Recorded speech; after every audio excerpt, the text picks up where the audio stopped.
Guys, Elvis is one of my favorite people. I'm sure. Look at this crowd. You guys are so excited. This is amazing. Everyone way up in the balcony. Once again, I'm the oldest guy in the room. Hello, lady. We are so excited to have you here. I'm excited to be anywhere. You are a New York treasure. Is he not? He's a New York treasure. You see, thanks for not calling me a legend, because when you're a legend, that means you're 1 inch from death. This is awesome. This is great to be able to be here. Tower Records used to be here. Do you even know what Tower Records was? Watch that documentary on Netflix about Tower Records. It'll totally change your perspective on music. I'm sorry, I totally took over. No, because CDs used to exist, guys. Do you remember those? And cassette tapes. Cassette tapes. Remember that? Oh. Well, you've already had a long day because you taped a show this morning. So tell us about the day in the life of Elvis. Let's start there because you are a busy man. I'm not. You must be so busy. I wake up at 4:45. That's early. Take a shower. I walk to work in 3 minutes. Nice. I walk just right around the corner to the studio. I do the show. I get off at 10. And then we're usually, having some rosé by 11. No, we do things. I mean, to be able to do something like this today, I feel like I'm actually doing something constructive. But no, it's an easy job. It's fun. I can't believe I've been doing it since 14 years old. I'm now 52 years old. And I can't imagine a real job. I mean, putting on a jacket today was... What do you usually wear to work, Elvis? Well, I get dressed in the dark. I mean, there have been many times hungover and asleep, I've worn 2 different shoes to work. And, that's why I got into radio, because I just wanted to have fun. I didn't know there was such a thing as ratings or being accountable for anything. I didn't want to be in management. I just was kind of an F-up, and I wanted to live my life, and my dream came true. I could stay this way forever. Yeah, well, we talked during your 50th birth, when you turned 50. Right. I talked to Elvis for a cool profile I did, and I called you the most important radio host because to me, you are, and I love your story, and it's inspiring. So tell everybody how you actually got into radio, and did you always know that you wanted to be on the radio? Yeah. Yeah. It was weird, Lee. And I use this line a lot, but it really is so true. I was seduced by radio at a very early age. Kind of a loner kid, a total geek, didn't have a lot of friends. But every night, after the lights were out, my parents thought I was asleep, I would turn on the radio and listen to the DJs playing the music and giving away tickets to concerts and giving away albums. That's right, we had vinyl back then, and we have it again. And I thought that was such a cool job because I felt like the guy on the radio was my friend. And I always thought, I want to do this. So I started a little radio station in my closet in my bedroom, and I went to this electronics store, and I bought this transmitter, and I transmitted my show to the neighborhood. And 3 houses heard my show every day. I would give away my mom's clothing and stuff. The clothing I didn't wear, which is another story. And that's how I started. And then I just haven't stopped. I worked at Baskin-Robbins for a while, but that was a disaster. You didn't like that. So I went back to radio. Well, now you've been on Elvis Duran in the Morning Show is 20 years old. Over, yeah. Crazy. I remember, right? Have you all listened to it, like your whole... I remember going to school, I was telling you backstage, and my mom would be driving, and she'd always put Z100 on, and we'd listen to Phone Tap, and we listened to you and Danielle. And how's it been for you to reach so many people every morning?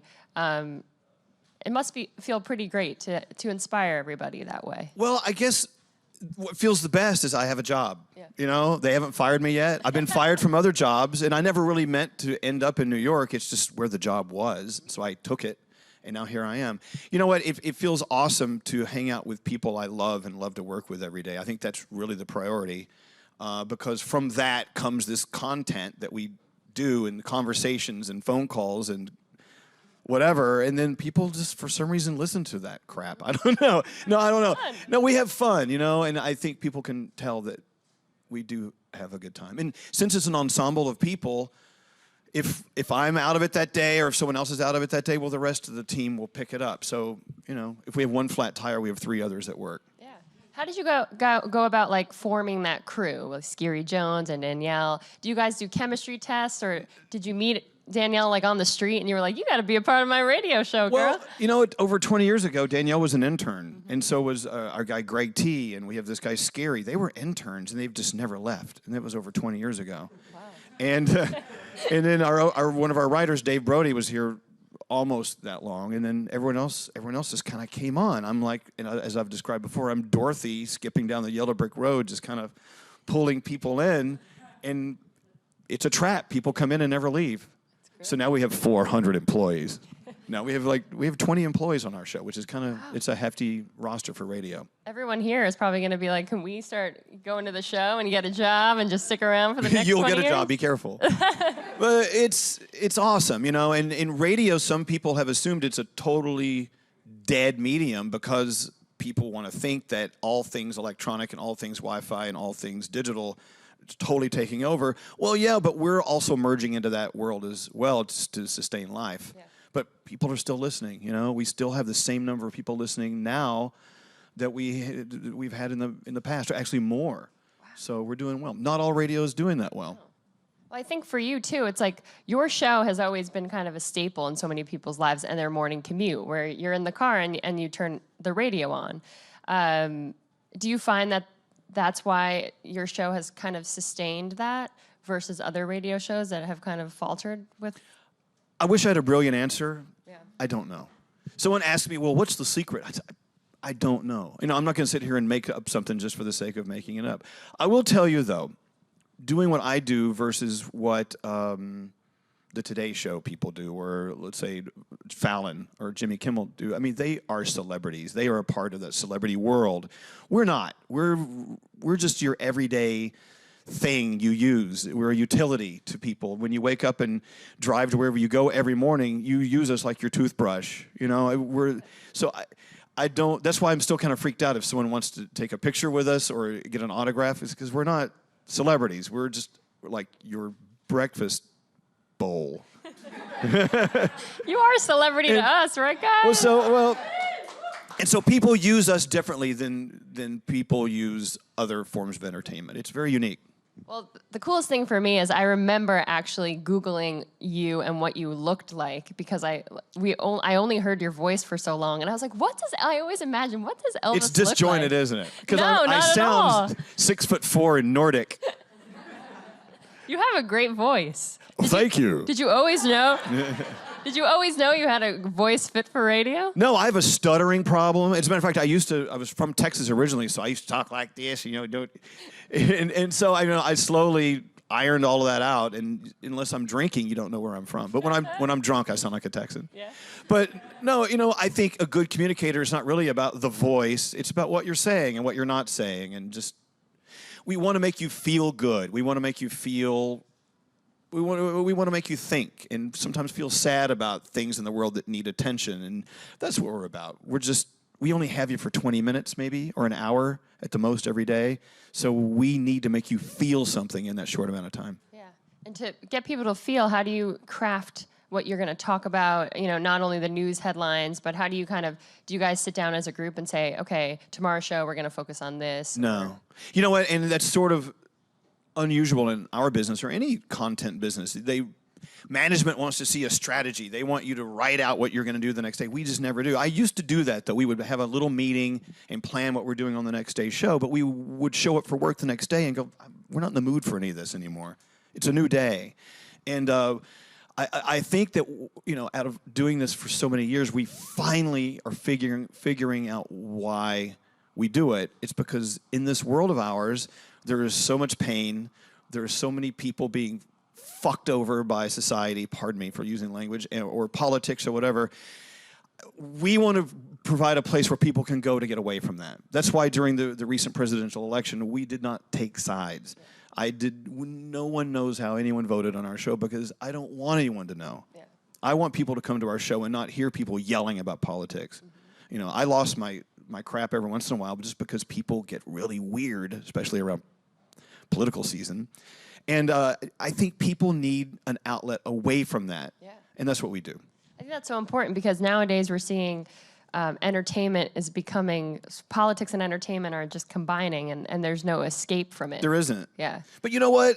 It's not only the tragedy of the politics in our world and racism and just hatred but you know what? I envision someone sitting in their car, driving to work on the George Washington Bridge or wherever they are, thinking about, God, I'm so glad I got out of the house today because my boyfriend sucks. He's a dick. Or they're thinking about, God, I miss my boyfriend. I wish I could just stay in bed with him all day, but now I have to go to work because my boss sucks and he's a dick. You know, I just envision all of us living in this world of bull crap, you know, and some of us more so than others, you know. Look, I got it great, you know. To me, the bad part of my day is just, I don't know if I have a bad part of my day, but there are people out there who are living lives where they're just hurting and they need relief. And so that's what our show does. It's pretty simple. Yeah, real life. Yeah. But you also, real life, but you also get to talk to some cool people. You get to talk to a lot of musicians and celebrities. And I'm sure you have a lot of stories. Do you want to share some with us? No, not at all. No. Who's your favorite? Who's your least favorite? Who's been a highlight for you? They've all been highlights. Yeah? Even the least favorites have been highlights. You know, I think our perspective and what we try to let everyone listening to us learn, the perspective is these artists are real people. We put them up on these pedestals and expect them to be perfect, but they're not, you know? And so if an artist comes in a bad mood one day, okay, well, I've gone in a bad mood too. And I think it's very relatable, you know? And I think that's sort of a unique thing about our interviews with artists is we figure out where they are right then when they come into the studio, and we go from there. That's the baseline. Mm-hmm. So you're not feeling well today, Demi, you know? Well, then let's be empathetic to that, and let's talk about what you do last night. Like, what's so wrong that put you in a bad mood? And we try to turn them around and make them happier, and they usually are by the time they leave. And you tend to you can get them to talk about pretty much anything, even though I'm sure they come in and say, I don't want to talk about this, I don't want to talk about this. You know how that is, Lee. Yeah, you loosen them up a little bit, and then they just spill the beans. Well, let me tell you, Lee, as an excellent interviewer, by the way, she'll get a call from a publicist saying, will you have our actor on today? She'll go, yeah, and you'll interview them. You'll prepare an interview. Then they'll say, but we don't want you to talk about this, this, and this. Our artist doesn't want to talk about this relationship they were in or this time they were caught stealing from the cosmetic counter.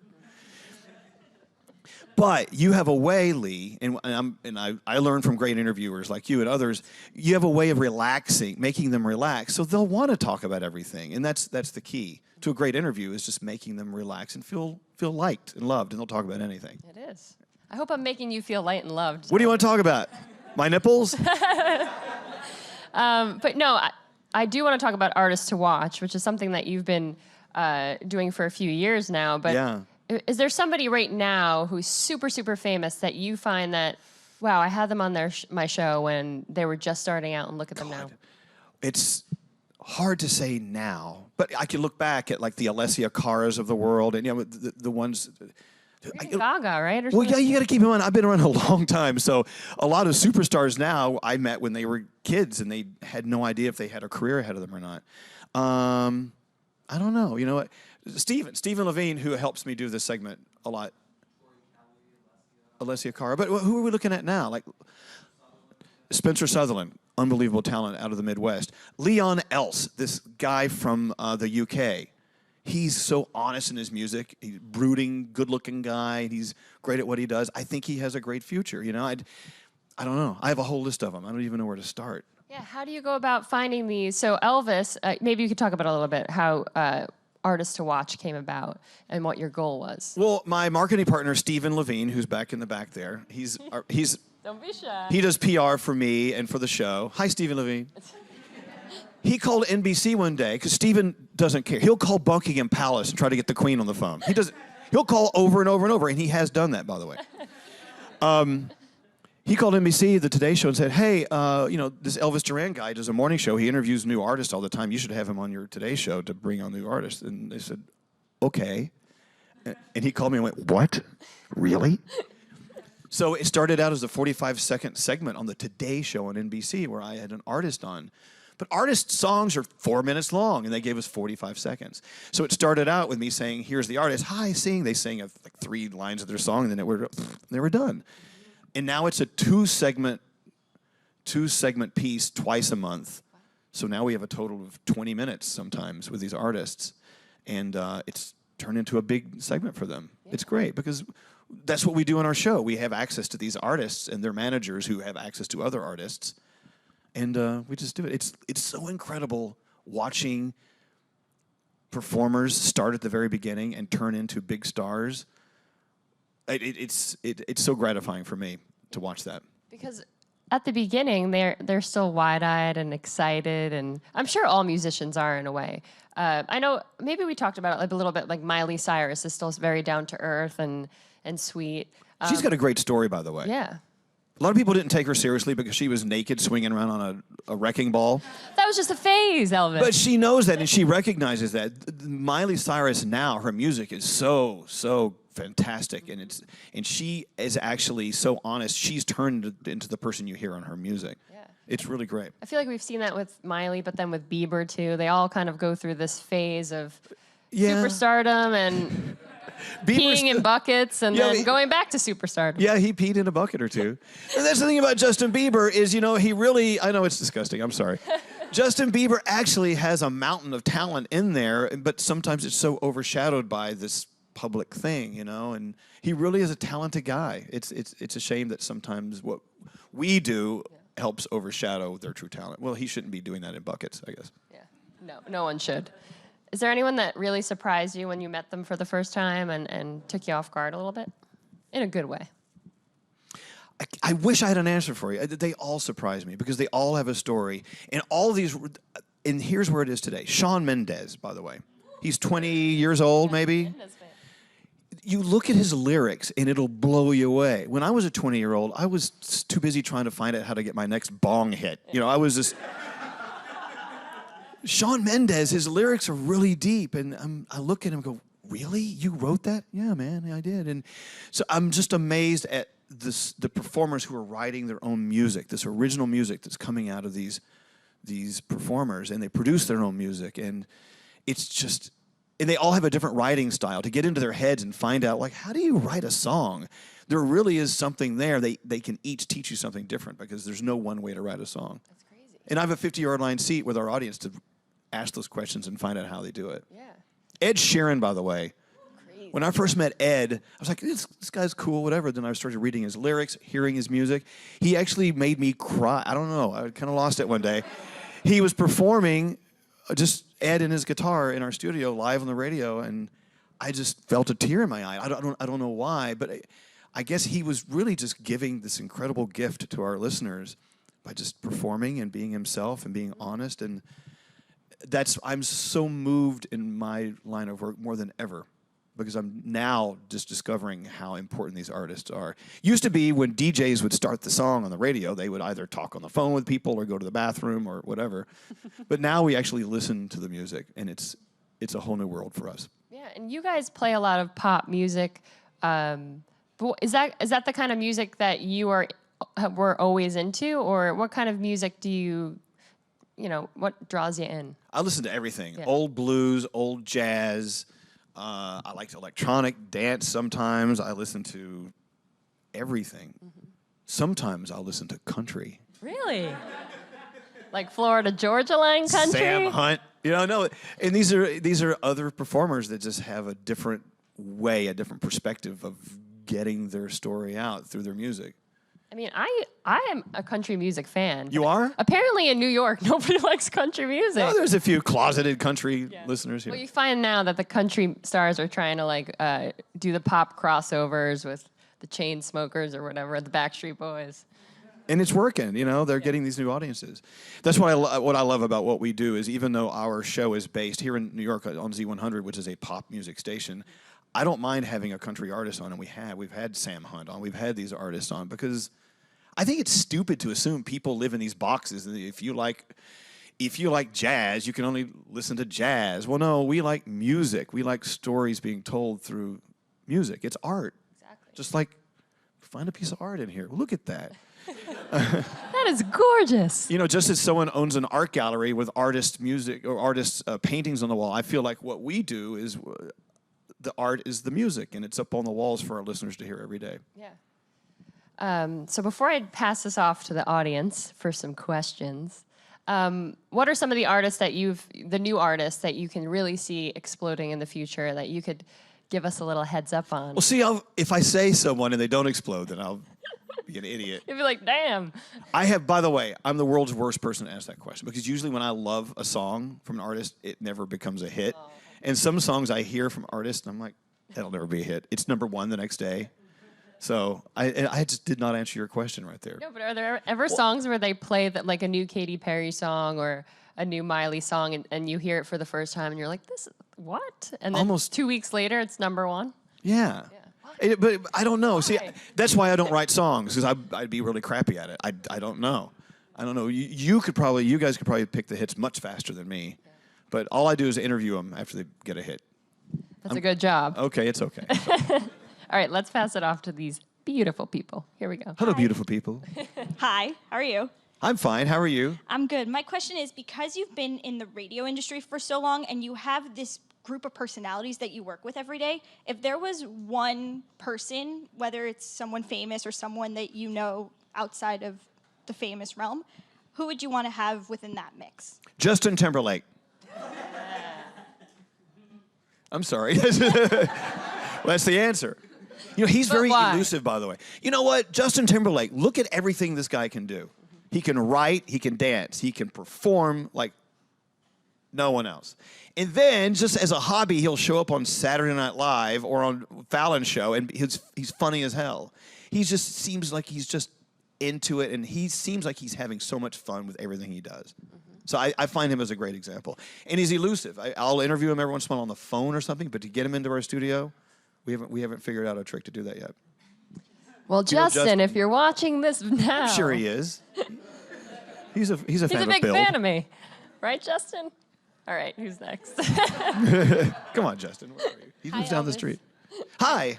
I have a two-part question for you. Yes, ma'am. The first one is, what was the best advice given to you when you first started that stuck with you today? And the second one is, I know you have a summer bash coming up, and I've been trying to get tickets. Is there any way that I could like volunteer for the show, anything? I can pull some strings to get you into that. Okay. The best advice I ever got, and it's as simple as this sounds, but it's so real, is just be yourself. And, you know, there were so many years I was on the radio trying to figure out who I was, and I had to stop trying to figure it out and just let it be, you know? Be true to yourself, because it really is a great thing to wake up to when you realize people listen to you because they like you. And that being self-accepting is one thing, but knowing that people like you because you're not lying about anything, that's a great feeling. And it took me many years to figure that out. It really did. And yeah, we'll get you into the summer bash, no problem. I was just closing my eyes a little bit and was just picturing Elvis talking to me on the radio just then, right, guys? It was awesome. Who's next? You're weird. I am. Oh. Hi. Hi. Elvis. So I volunteer with Rock and Roll Hide, and I know that you're really involved with a lot of charities. So can you kind of speak about what made you get involved with all of the charities that you do? Because I know you do so much more than just Rock and Roll Hide. Well, you know what? They are all charities that I'm passionate about. Rock and Rawhide, great example, though. You know, some dear friends of ours, they were walking home on the Upper West Side one day, and there was a little kitten in the middle of the street. And they're like, not good. So they picked up the kitten. They were like, well, where do we take this kitten? This kitten needs to be adopted.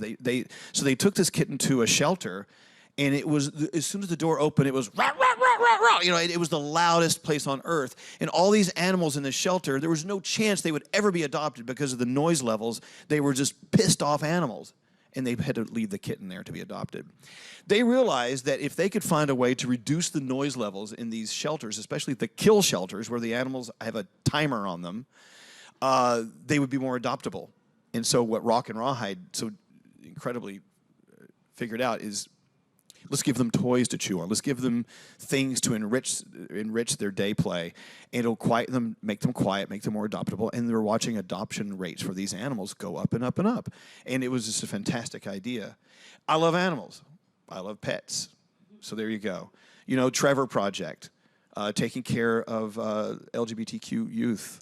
You know, I can't imagine, you know, growing up a gay guy in Texas. I was very lucky. I'd never really had anyone pick on me, but I hear the stories from people I've met, kicked out of their houses by their parents because they came out to their parents. They wanted to be themselves, wanted to be true to themselves and to their family. Trevor Project, great, you know. I could go on and on and on. Rosie's Theater Kids. It started out Rosie's Theater Kids. Rosie O'Donnell, even though she's not as extremely involved now, taking kids in these areas where they really are looking for something to grasp onto in life. Okay, how about getting into the theater, learning about theater arts in New York City? I mean, this is what Broadway is all about in our own backyard. Let's take them to shows. Let's build a school for them to learn how to dance and to sing and to act. Great. Sign me up. Yeah. And yeah, so if I can use my voice from time to time on the radio to say, hey, you know, these are things going on in your own backyard. There are people in New York City who don't have food for their kids. Why don't we try to find a way to get some food to them? Yeah. Then you gotta help. You gotta help. Otherwise, I'll just sit there and tell fart jokes every day. So we have a nice, healthy balance. Well, we love you. You are a real people person, and that's why we love listening to you. And we appreciate you being here. This has been so much fun, right, guys? It's been Thank so you, nice. guys. Thank you for being here. Thanks, guys. Thank you.